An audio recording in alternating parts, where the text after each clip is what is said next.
레위기 전체 주제는 다시 거룩으로입니다. 오늘 말씀 제목도 그 주제를 따라서 다시 거룩으로라는 말씀으로 우리 하나님 말씀 나누려고 합니다.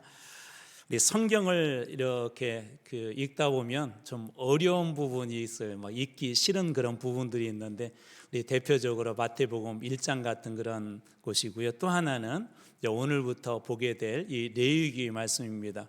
그래서 어떤 분이 농담으로 레위기는 내 위기다, 나의 위기다. 여기 읽다가 신앙이 떨어질 것 같아요. 이게 도대체 무슨 말인지도 모르겠고, 또 우리 목사님들끼리 가끔 농담으로 하는 말이 있습니다. 레위기 설교는 절대 하지 말아라.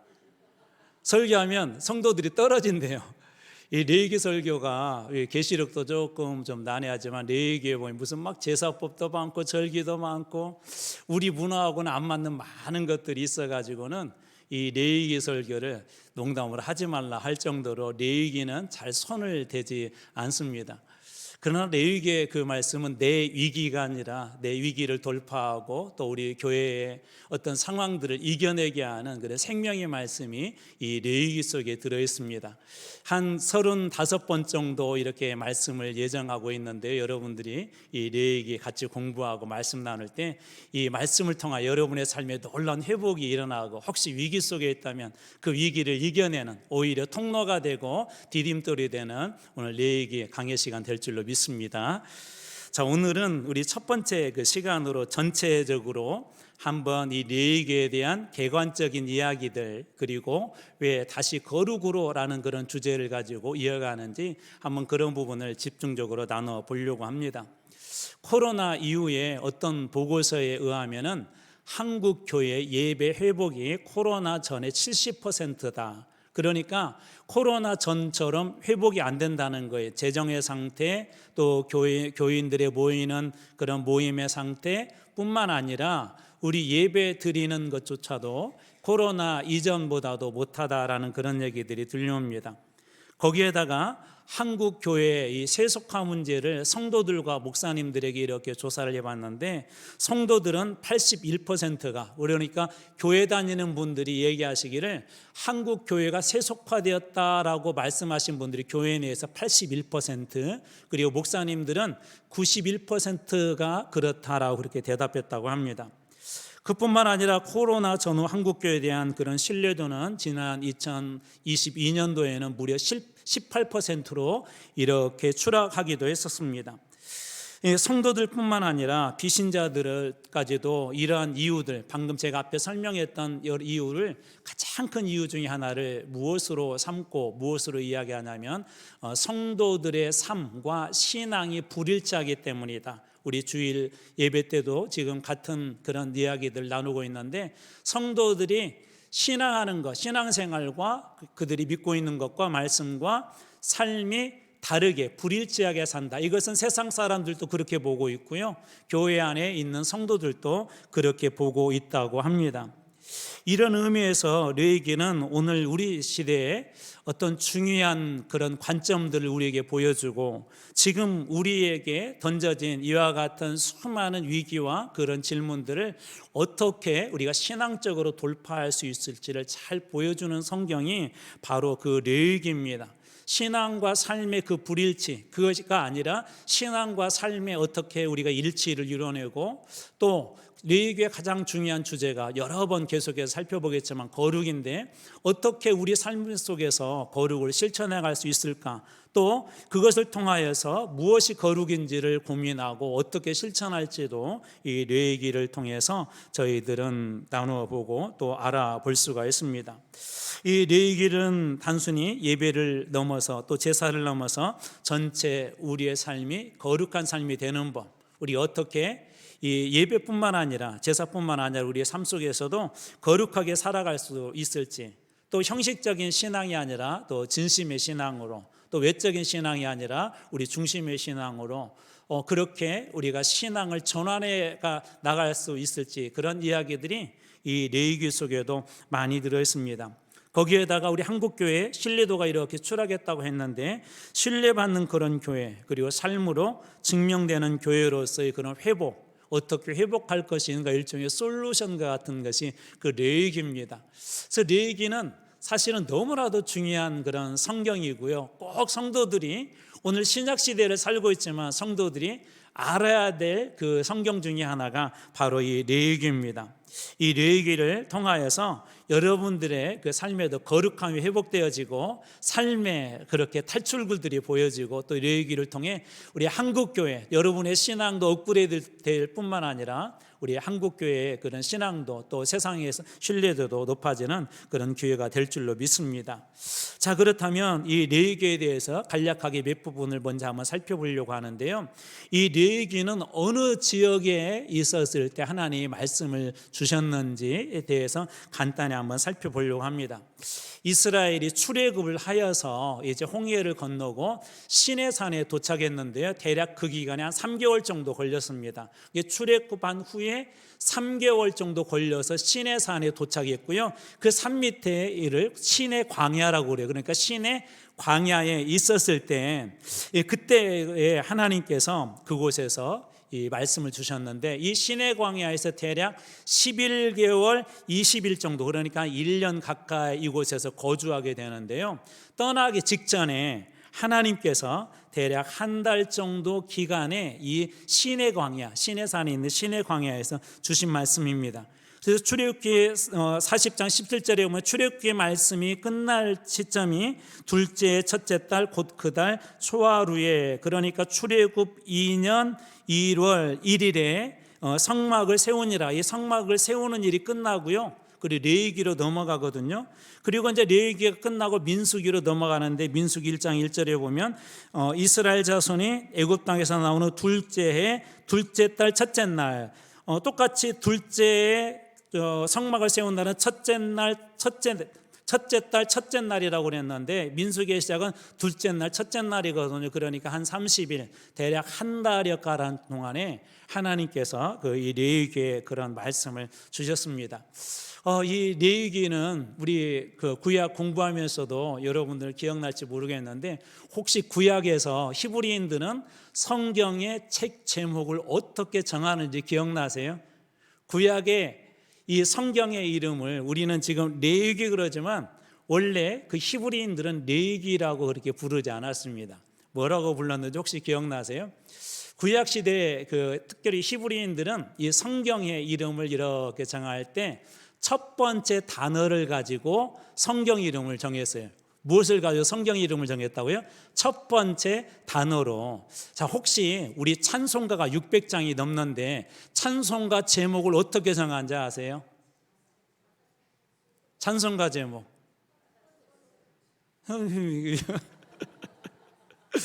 첫 번째 나오는 문장을 가지고 이렇게 정하거든요. 예를 들면 예수 십자가에 흘린 피로써라고 할 때 그 첫 번째 나와 있는 그 문장, 그걸 가지고 찬송가 제목을 다 삼습니다. 그래서 여러분들이 한번 찬송가를 펼쳐보시면 찬송가 제목은 1절에 가장 앞에 나와 있는 그런 문구를 가지고 정하는구나. 그것처럼 구약성경, 히브리인들은 구약성경의 이름을 어떻게 정하냐면 첫 번째 나온 그런 단어를 가지고 첫 글자로 그렇게 이름을 정합니다.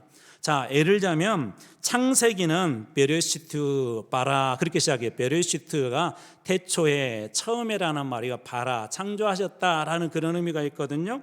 그리고 엘로힘, 하나님이 에트 하샤마임 와이 에트 하 에레츠, 그 하늘과 땅을 창조하셨다. 그래서 첫 번째 시작하는 단어에 베레시트라고 그렇게 시작하는데 처음에, 태초에, 그래서 창세기에 우리는 창세기라고 그렇게 이름을 부르지만 히브리인들은 베레시트, 처음에, 우리 성경대로 하자면 창세기의 이름은 태초에 그렇게 이름을 붙입니다.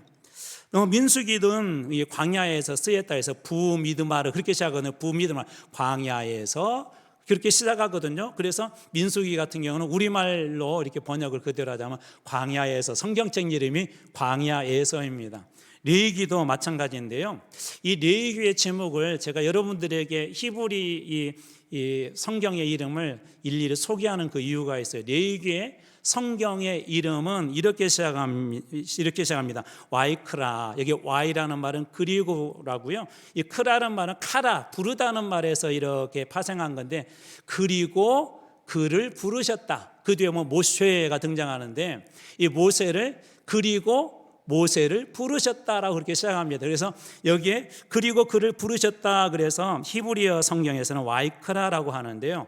여기에서 이 부분이 중요해요. 그리고 그를 모세를 부르셨다. 이게 무슨 얘기냐면 1장 1절에 처음이 그렇게 시작한다는 건 뭐냐면 출애굽기와 분리된 성경이 아니라 출애굽기에 이어서 봐야 될 성경이다. 다시 말해서 출애굽기를 이해하고 이 레위기를 이해해야 레위기가 훨씬 더 그 이해도를 높일 수 있다는 거예요. 이게 출애굽기를 여러분들이 모르면 이 레위기를 그냥 바로 읽으면 너무나도 답답한 그런 성경입니다. 그래서 출애굽기가 끝나고 마지막에 성막 완성으로 끝나거든요. 성막을 완성했다. 그리고 모세를 부르셔서 말씀하셨다라고 이 레위기 1장 1절이 이렇게 이어지는 것입니다. 회막에서라는 그런 표현에서 알 수 있듯이 출애굽기의 한 책으로 이 레위기를 읽어야 한다라는 것을 여러분들이 기억해 주시면 좋을 것 같습니다. 레위기 1장 1절입니다. 우리 성경은 이렇게 시작하죠. 여호와께서 회막에서 모세를 부르시고 그에게 말씀하여 이르시되. 자, 그렇지만 원래 히브리 성경에서는 와이크라 그리고 그가 부르셨다, 그를 부르셨다라고 그렇게 해석하시면 됩니다. 그런데 이게 나중에 70인역 그다음에 라틴어 이렇게 성경으로 이렇게 오면서 70인역에서는 이렇게 그 성경 이름을 붙였습니다. 루이트코, 뭐냐면 레위인에게 속한 그런 말이에요. 이제 이것이 나중에 기반이 되어서 오늘날 모든 영어 성경 또 우리 한국어 성경, 중국어 성경은 레위기다라고 그렇게 오늘날은 성경 이름을 그렇게 부르고 있습니다. 그러나 원래 원어 히브리어 성경에서는 레위기가 아니라 와이크라 그리고 그가 혹은 그리고 그를 부르셨다라는 것도 기억해 주시면 좋을 것 같습니다. 이 출애굽기와 연관지어서 성막 완성 이후에 주신 말씀이라고 그랬죠. 여러분들이 여기서 하나 이제 중요하게 레위기를 읽어갈 때 성경들을 종종 읽어가실 때 이런 것들을 보시면 저와 이 성경의 위치가 어디에 있는가. 그래서 이 레위기 앞에는 하나님께서 이스라엘 백성들을 이렇게 출애굽시켜 주시고 시내산에 3개월 만에 도착했는데 거기서 먼저 언약을 맺고 그리고 하나님께서 성막을 이렇게 만들게 해요. 그리고 성막 가운데 임재하시는 장면으로 끝납니다. 출애굽기의 내용이 이거예요. 하나님께서 모세를 불러 출애굽하게 하시고 그리고 시내산에서 언약을 이스라엘과 맺고 언약을 주님께서 말씀해 주시고 그리고 성막을 만들고 그 성막 가운데 하나님이 임재하셨다. 이게 출애굽기의 전체적인 그런 덩어리입니다. 그리고 나서 성막을 만들었으니까 이제 뭐 해야 될 것 같아요? 하나님 앞에 어떻게 그 성막에서 우리가 만나고 예배드려야 될까? 또 하나님을 그렇게 주로 섬기는 사람들은 어떻게 살아야 될까? 그래서 이 레위기의 내용은 바로 그러한 이야기들로 이렇게 되어져 있습니다. 마치 이러한 구조는 우리 복음의 구조와도 비슷한데요.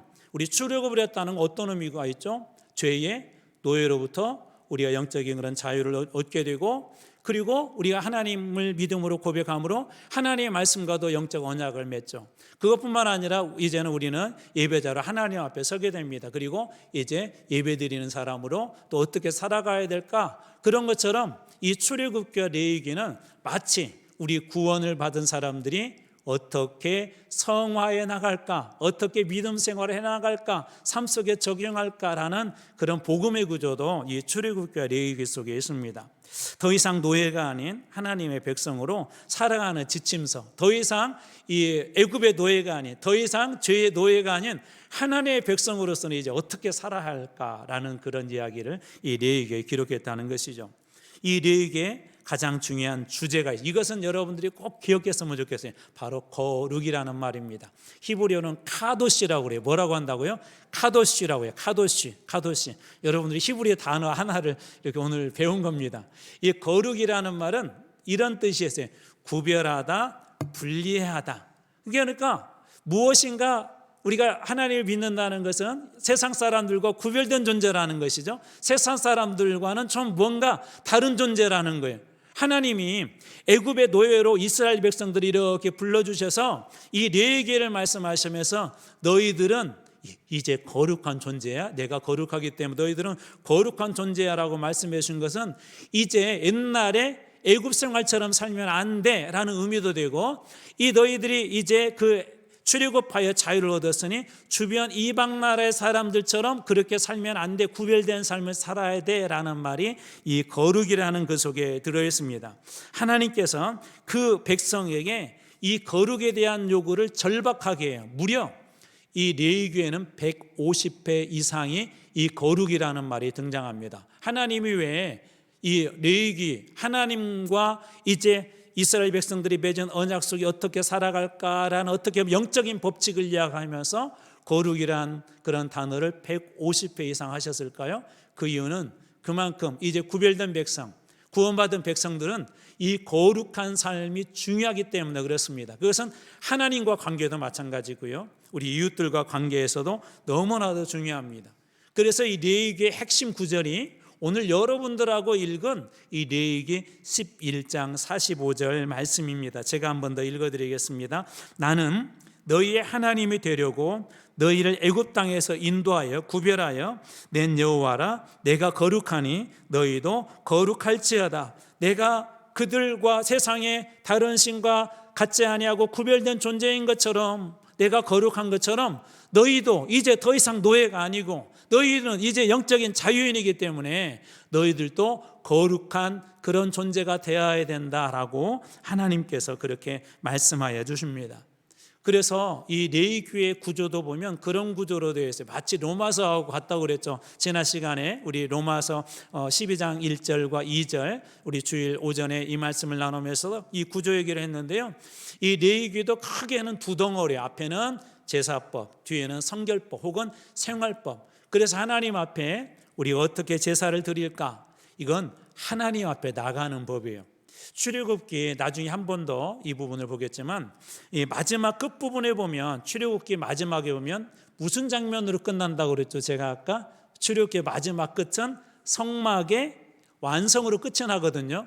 근데 이 출애굽기 구조에서도 우리가 배울 게 있어요. 진정한 영적인 출애굽은 뭐냐? 성막의 완성이에요. 예배의 완성이에요.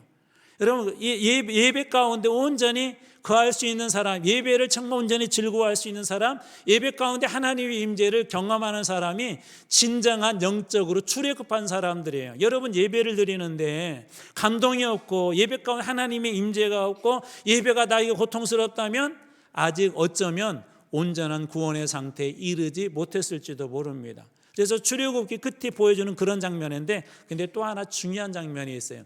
이 하나님께서 성막을 딱 완성하시니까 그곳에 임재하시는데, 임재하시니까 여호와 영광이 얼마나 이렇게 막 광채가 나든지 모세조차도 감히 그곳에 들어갈 수가 없었어요.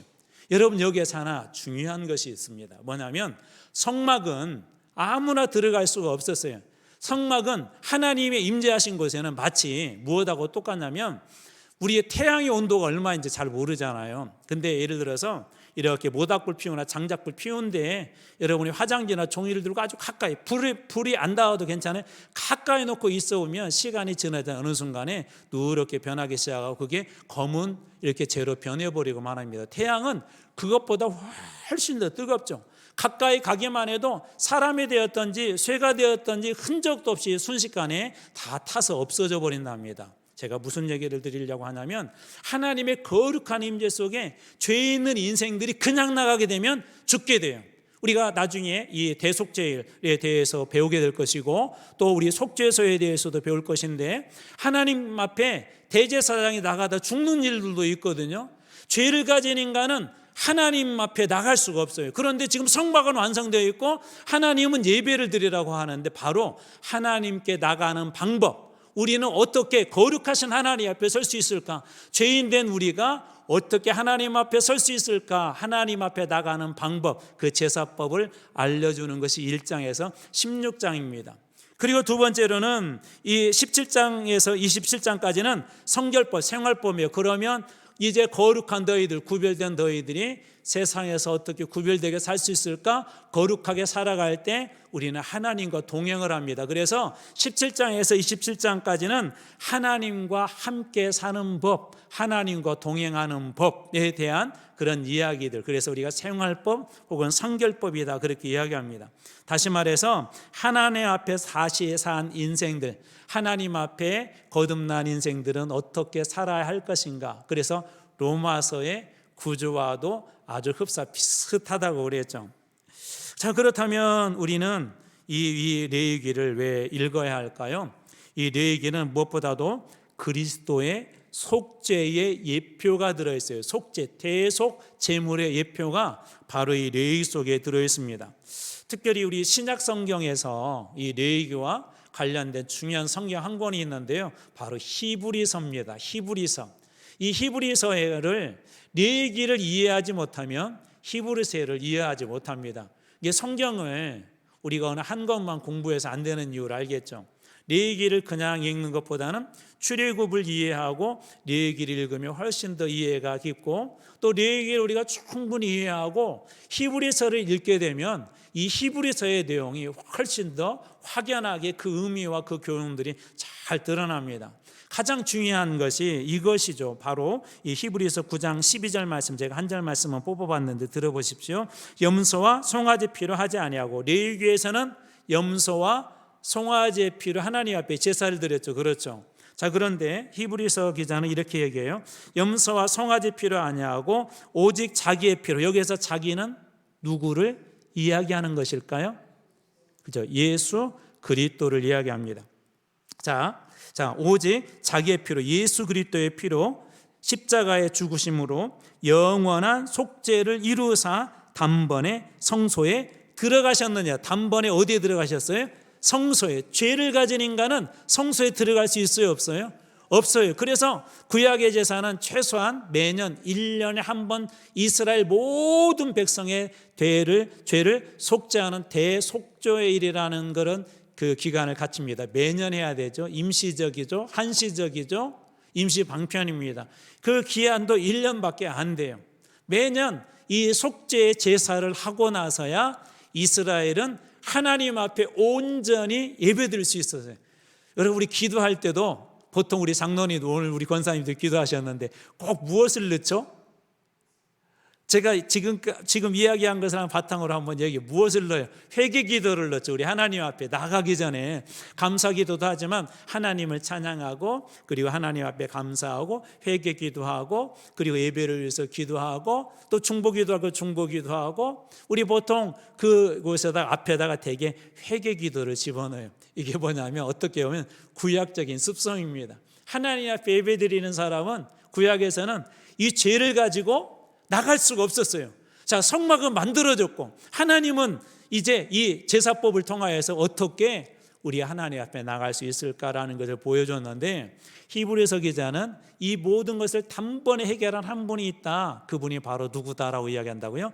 예수 그리스도. 그는 단번에 어디에 들어가셨다? 성소에 들어가셨다라고 그렇게 이야기합니다.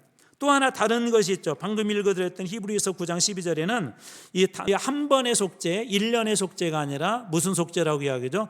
영원한 속죄다. 영원한 속죄를 이루셨대요. 그러니까 구약의 속죄와 이 레위기의 속죄와 이 예수님의 속죄는 다르죠. 예수님은 단번에 성소에 들어가셨을 뿐만 아니라 이 모든 죄를 예수님께서 영원히 다 속해, 더 이상 구약의 제사를 드리지 않아도 됐습니다. 나중에 한번 이 제사 지내는 방법에 대해서 여러분들하고 한번 나누겠지만, 만약 여러분 그렇게 예배드리고 오늘 예배당에 나와라고 하면 이 시간에 수요일날 나와라고 하는 것도 힘들어하는 분도 계시는데요, 그렇게 준비해서 예배에 나와라고 하면 아마 저부터 도망갈 것 같아요. 이게 얼마나 힘들고 어려운지 모릅니다. 진짜 이게 보통 일이 아니에요. 옆에서 보는 것도 이게 힘든데요, 그 일을 내가 해야 돼. 내가. 이게 보통 일이 아니에요. 그 일은 다음에 나오신 분들에게 알려드리도록 하겠습니다. 그 정도로 어려웠어요. 그런데 우리는 그렇게 안 해도 되죠. 이제 예수님께서 우리 죄를 위해서 모든 걸 다 속죄하시고 하나님 앞에 나갈 수 있는 길, 나가는 길을 예수님께서 열어주셨기 때문에 그렇습니다. 이런 의미에서 볼 때 구약 이 레위기는 완전하지는 않지만 예수 그리스도의 그런 이 속죄, 그 모든 것들을 예표하는 그 그림자와 같은 것이 바로 이 레위기입니다.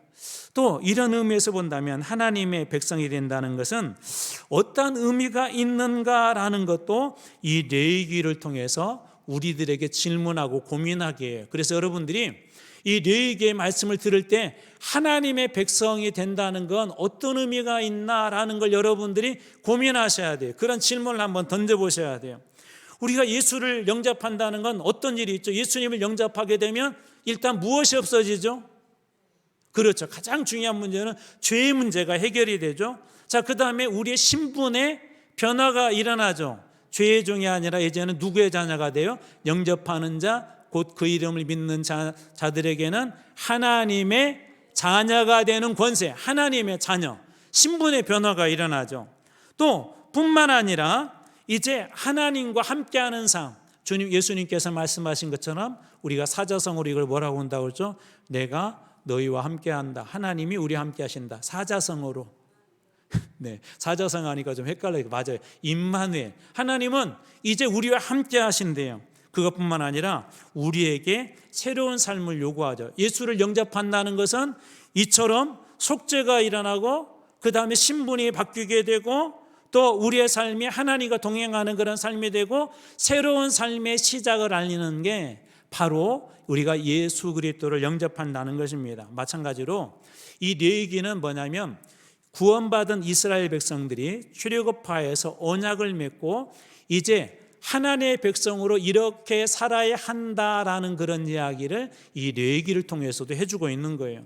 이 이야기는 우리 신앙에서도 한 가지 그림에서 볼 수 있는데 예수님께서 한 여인에게 하신 말씀입니다. 요한복음 8장 11절 대답하되 주여 없나이다. 예수께서 이르시되 나도 너를 정죄하지 않을 것인데 아니하노니 가서 다시는 죄를 범하지 말라 하시니라.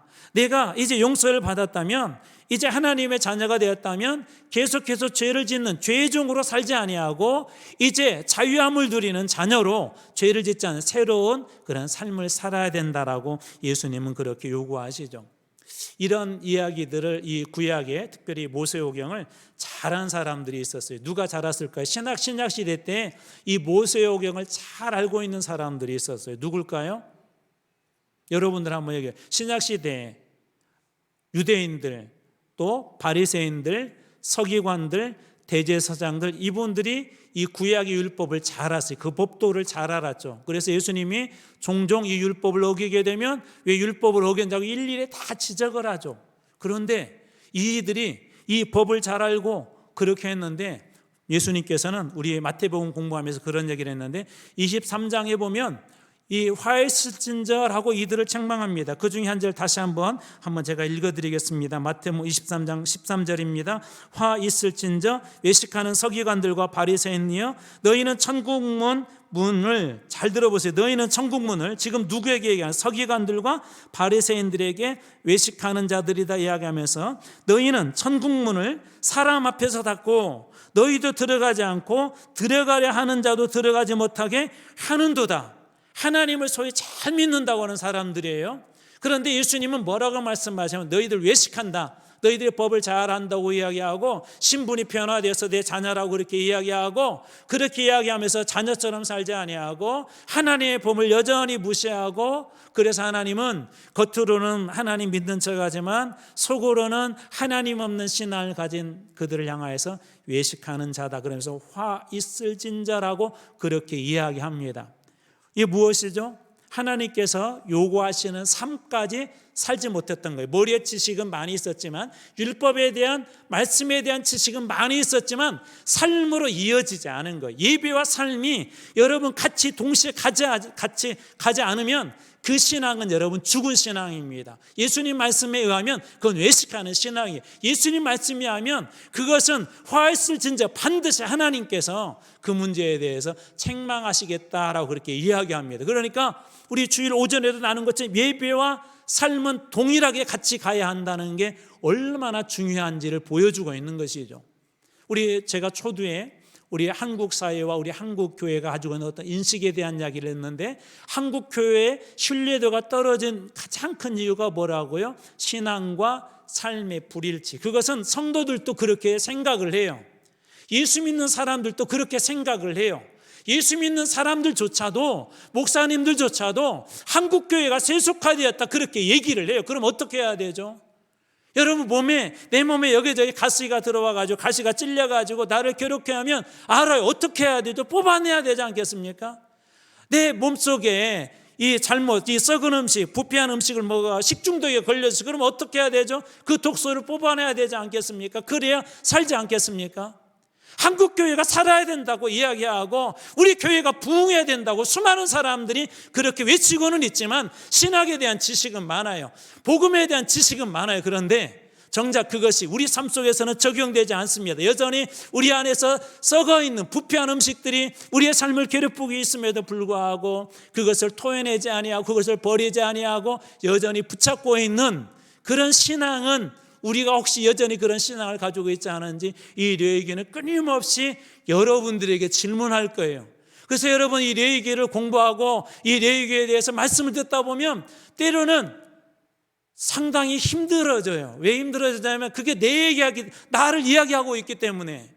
이 말씀을 왜 듣다가 이 성도들이 떨어지냐라고 목사님들이 농담으로 이야기한다고 했지만 그 이유 중에 하나는 뭐냐면 많은 분들이 말씀을 듣다가 이렇게 생각한대요. 목사님이 내가 이렇게 사는 걸 알고 나를 지적하네, 나를 갖다가 공개적으로 목사님 비판하네, 그렇게 생각한다는 거예요. 많은 분들이 힘들어한다는 거예요. 레위기의 법이 어려워서 이 말씀이 힘들기도 하지만 이 레위기의 말씀 앞에 정직하게 서잖아요. 그런 부끄러움들이 여기저기서 다 드러나요. 하나님의 자녀가 되고 교회가 되었고 하나님께서 우리 영적인 제사장이라는 그런 직분을 주셨는데 그렇게 살지 못하는 우리의 부끄러움을 우리 주님은 이 레위기를 통해서 계속 다 드러내실 거예요. 그런데 여러분 기억하세요. 살기 위해서는 드러내셔야 돼요. 살기 위해서는 우리의 아프게 하는 그 원인들을 다 드러내야 돼요. 어떤 죄는 부끄러워서 이야기하기 힘든 것들도 있어요. 군대에 갔더니 부끄러운 그런 질병들이 있더라고요.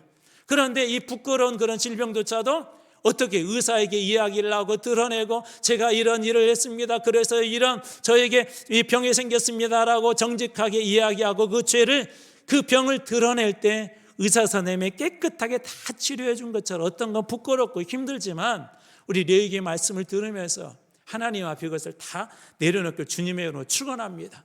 그때 우리가 사는 거예요. 우리 교회가 사는 거예요.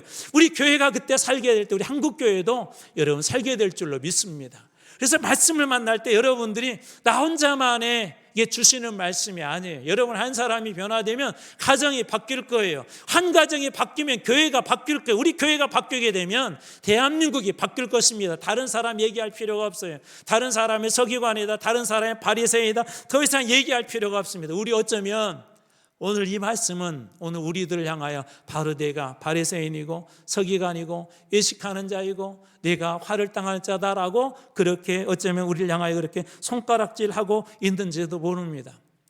예수님은 이걸 통하여서 우리들에게 예수님 스스로도 어떻게 거룩하게 살아야 되는지를 친히 이렇게 보여주셨죠. 요한복음 13장 15절에 주님은 이렇게 이야기합니다. 내가 너에게 행한 것 같이 너희도 행하게 하려 하여 본을 보였노라. 레위기의 중요한 말씀 중에 하나는 뭐냐면 사랑하라는 거예요. 사랑하라. 바로 이 레위기에 나오거든요. 여러분 거룩 그러면 무엇이 거룩 같아요? 우리가 생각하는 거룩은 이미 우리 삶 속에 가까이 와 있는데 우리는 거룩을 마치 하나님 앞에 예배드릴 때 목소리도 거룩하게 돼야 되고 찬송도 거룩하게 해야 그게 거룩인 줄 알아요. 아니에요. 근데 레위기의 말씀을 읽어보면 이게 거룩이었구나, 내가 거룩하게 살지 못했구나, 이 부분은 내가 거룩하게 살려고 노력했구나라는 그 참다운 거룩이 무엇인지도 여러분들은 배우게 될 것입니다. 우리가 레위기를 공부해야 하는 또 중요한 이유가 있어요. 예수님께서 영원한 속죄를 이루신 후에 베드로 사도를 통하여서 우리들도 너희도 모두 제사장이다 그러면서 이렇게 말씀하세요. 베드로전서 2장 9절 그러나 너희는 택하신 족속이요 왕같은 제사장들이다. 저는 여러분 모두도 왕같은 제사장인 줄로 믿습니다. 여러분들이 하나님 앞에 진심으로 영적인 예배, 레위기의 제사는 끝이 났지만 그 정신들은 오늘날 우리가 배워야 되는데 하나님 앞에 진심으로 예배드리며 나갈 때 왕같은 제사장의 권능이 여러분들에게 나타나요. 주님의 이름으로 축원합니다. 여러분들이 예배드릴 때 그곳 하늘의 불이 임하고 여러분들이 하나님 앞에 진심으로 예배드릴 때 하나님께서 우리의 인생의 모든 것들을 새롭게 해주시는 그 일들을 경험하는 것이 이 레위기를 공부하고 레위기의 말씀을 드릴 때 여러분들에게도 일어나게 될 줄로 믿습니다. 이 레위기는 오늘 그렇다면 우리들에게 어떠한 의미를 주는 걸까요? 세속화된 우리에게 거룩하라는 도전과 결단을 계속해서 요구할 것입니다. 세속화된 우리들에게 계속해서 우리의 삶 속에서 이 거룩하라는 그런 고정과 결단을 요구할 거예요. 두 번째, 예배뿐만 아니라 삶 속에서 거룩한 삶이 무엇인지, 우리 예배에만 거룩하게 드리는 것이 아니라 삶에서 거룩하게 사는 것이 무엇인지 우리들에게 끊임없이 깨닫게 하고 질문할 거예요. 또 여러분 레위기를 이렇게 읽어가고 말씀을 들으면서 계속 질문해 보요. 하나님은 어떤 분이신가? 우리는 어떤 존재가 되어야 되는가? 우리는 어떤 존재인가? 그리고 우리는 어떠한 삶을 살아야 되는가? 한 단어로 얘기한다면 바로 거룩입니다. 그래서 여러분들이 얘기를 이렇게 공부해 갈 때 그냥 말로만 세상 사람과 다른 성도, 예수 믿지 않는 사람과 예수 믿는다는 그냥 그렇게 이름만 갈라있는 그런 구별된 사람이 아니라 레위기의 말씀을 여러분들이 들을 때 여러분의 인생이 진정으로 하나님 앞에 구별되어서 왕같은 제사장으로 거룩한 제물로 주님 앞에 드려길 주님의 이름으로 축원합니다. 오늘의 말씀 문장을 이렇게 하나로 한번 정리해 봤습니다. 거룩은 하나님과 함께하는 삶의 기초다. 같이 한번 읽어보겠습니다. 시작. 거룩은 하나님과 함께하는 삶의 기초다. 가장 중요한 것이라는 것입니다. 사랑하는 성도 여러분, 저는 우리 수요예배 가운데 많은 분들이 나와서 우리 레위기를 이렇게 레위기의 말씀을 듣고 왕같은 제사장이 그 권능과 그 역할들이 잘 회복되어 하나님의 거룩한 백성으로 여러분들이 드려져 시작할 때 여러분들을 통하여 한국교회가 살아나는 아주 위대한 그런 팀들 같은 예배가 되고 여러분들의 고백이 되는 그런 여정이 되기를, 우리 레위기 공부를 통해 그런 여정이 되길 주님의 이름으로 축원합니다.